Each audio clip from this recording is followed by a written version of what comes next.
प्रत्येक जीव के मृत्यु का समय पूर्व निर्धारित है, पर जीव उससे अनभिज्ञ रहता है। यहाँ मैं जो भी लिख रहा हूँ वह एक दीर्घजीवी की सामान्य मृत्यु के संबंध में ही है। मृत्यु के 1.5-2 माह पूर्व से निम्नलिखित घटनाएं प्रारंभ हो जाती है। मृत्यु के पूर्व सारे शरीर की पूरी सफाई होती है। शून्य सर्वप्रथम जीव की अचलता बढ़ने लगती है। प्राणी को अचलता इसलिए प्राप्त होती है कि उसे भूख कम से कम लगे।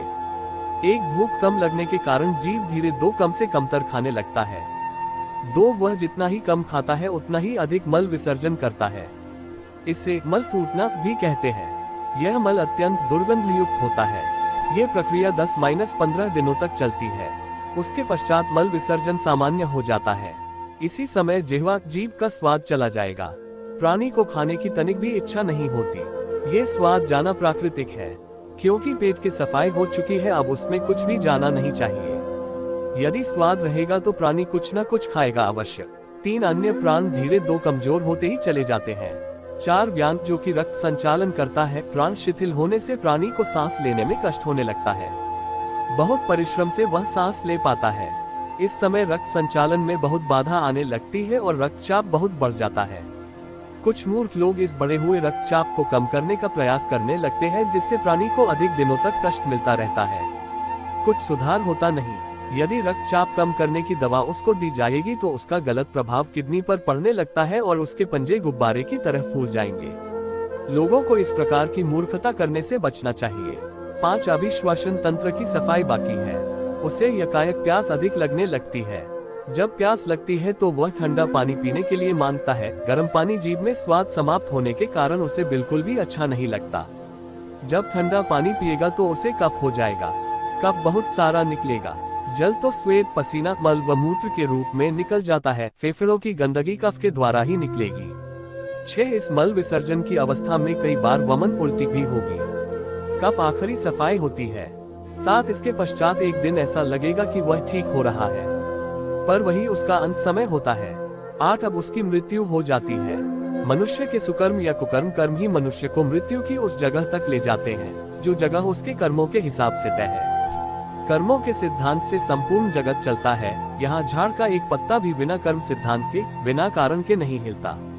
वर्तमान जीवन का सुख दुख, जन्म मृत्यु, जन्म स्थान और मृत्यु का स्थान भी पिछले कर्मों के अधीन है, निश्चित है।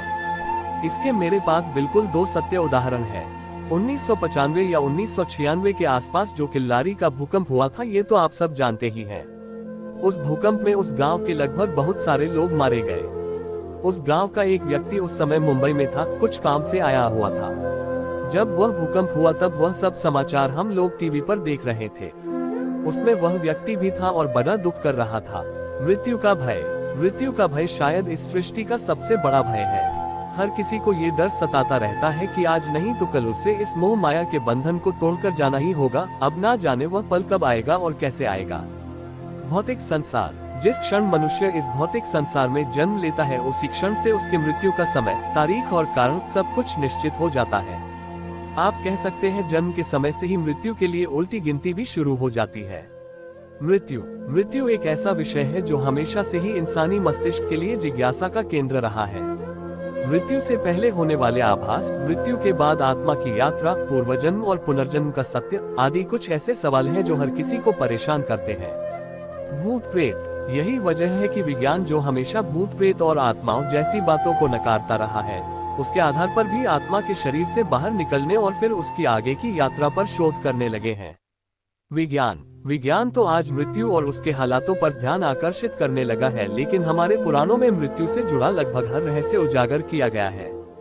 गरुड़ पुराण, जिसका संबंध जीवन से लेकर मृत्यु और उसके बाद आत्मा के सफर तक के हर पड़ाव से है, के अलावा भी कई ऐसे ग्रंथ हैं जिसमें मृत्यु के रहस्यों को उजागर किया गया है। जीवित अवस्था। मृत्यु के पश्चात घर में गरुड़ पुराण का पाठ करवाना आवश्यक करार दिया गया है।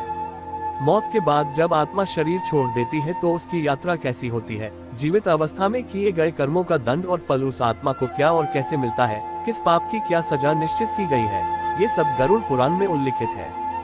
भगवान शिव। हमने पहले आपको भगवान शिव द्वारा बताए गए मृत्यु पूर्वाभासों के विषय में अवगत करवाया था। आज हम आपको श्री कृष्ण द्वारा बताए गए मृत्यु के रहस्यों के विषय में बताएंगे, जिनका उल्लेख भी गरुड़ पुराण में किया गया है। भगवान कृष्ण। गरुड़ पुराण में भगवान कृष्ण ने बताया है कि कैसे मनुष्य के अपने कर्म उसकी मृत्यु के हालातों को और साथ ही आत्मा को मिलने वाले फल को प्रभावित करते हैं।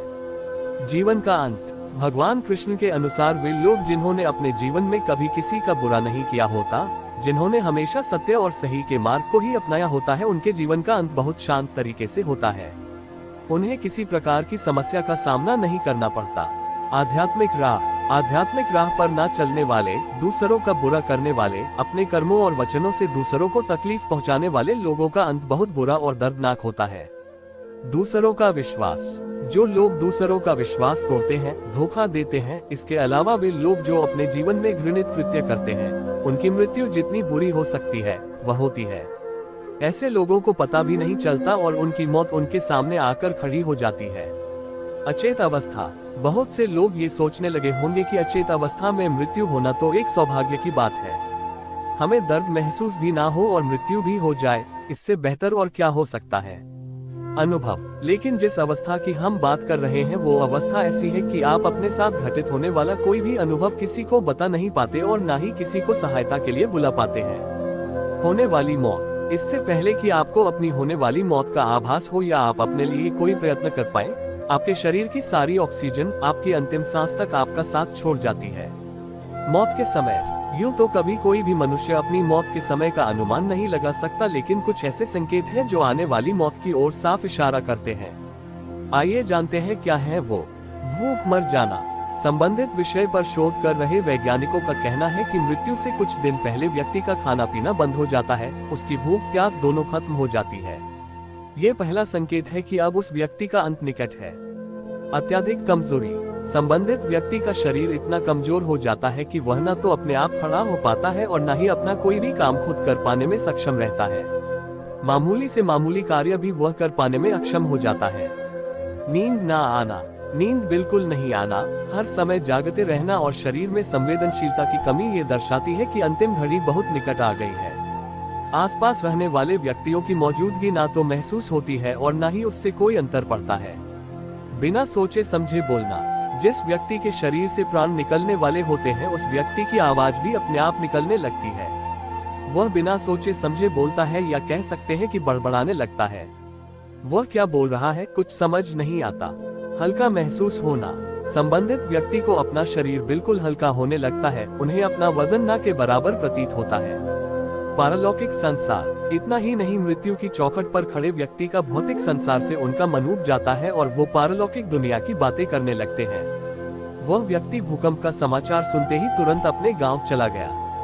भूकंप में तो वह व्यक्ति बाहर गांव होने के नाते बच गया था और जाते वक्त वह अपने साथ अच्छे खासे रुपए ले गया था और वहां जाते ही 4-5 दिनों में ही उसकी मौत हो गई।